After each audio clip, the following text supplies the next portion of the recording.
Australia is a very hot place, but not as hot as it used to be in the bushfires of 2019. Welcome to Mapman. I'm the man, and here's the map. Mapman, Mapman, Mapman. Australia is a very, very, very big country, known for the Great Barrier Reef, Hugh Jackman, koalas, Vegemite, and bursting into flames. In fact, there are more than 45,000 wildfires in Australia per year. That's more than Antarctica every year. They were even common before the British even arrived. But back then, they were often controlled by indigenous Australians using planned small fires. This method helped prevent large and destructive wildfires and maintain the balance of the environment. Wildfires are even more common now because of changes in land management, such as reduced controlled burning and the introduction of invasive species. Climate change has also made conditions hotter, drier, and increasing the chances of larger and scarier fires.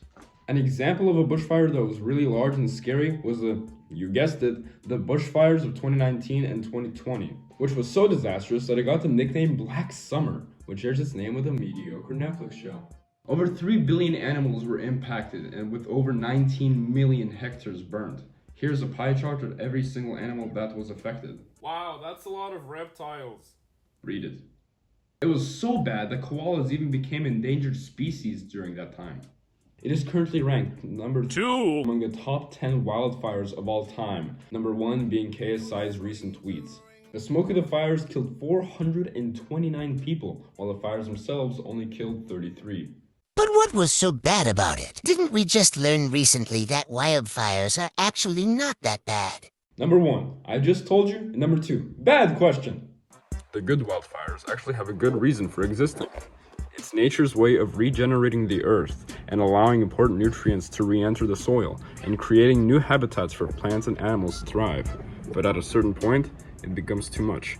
If a fire begins to burn down people's houses and threatens too many ecosystems, it can become a hazard. According to this Wikipedia article, around 80% of all Australians were impacted in some way because of the fires. It not only sounds like a lot, but is a lot. Sure, we all know that there's always bad stuff when there's fire involved, but what are the actual good parts of this major fire outbreak that killed or displaced 3 billion animals? Great question. One of the main ways it helped was the attention. The outpouring news outlets really showed how dangerous a simple cigarette could be to the environment. The bushfires also led to improvements in fire safety protocols, early warning systems, and preparedness for future disasters, benefiting communities in the long run. But that's like punching someone in the face and telling them to dodge next time. That all sounds fun. No, it doesn't. But what is the lore for the entire wildfire? Well, the exceptionally dry conditions, a lack of soil moisture, and early fires in central Queensland led to an early start to the bushfire season, beginning in the June of 2019. Tonight in Brisbane, headed from the west in central Queensland, we can expect temperatures to reach around 2,200 degrees Celsius. Sadly, the fires impacted not just Australia, but you can probably guess why. The fires released massive amounts of carbon dioxide into the atmosphere, worsening global climate change. Smoke from the fires drifted across the Pacific, affecting air quality in places as far away as New Zealand, South America, and New Zealand.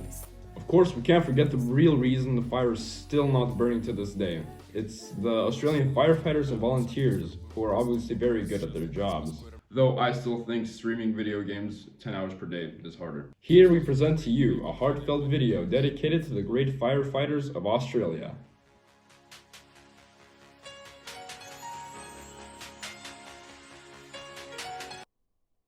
That's all you get. Thanks to this massive blaze of death, humanity knows how to better prepare against major fire outbreaks or how to stop them from happening in the first place. Thanks science, we don't have to deal with that. I can't believe I went the entire video without saying a single brain rot term. Still water, those who know.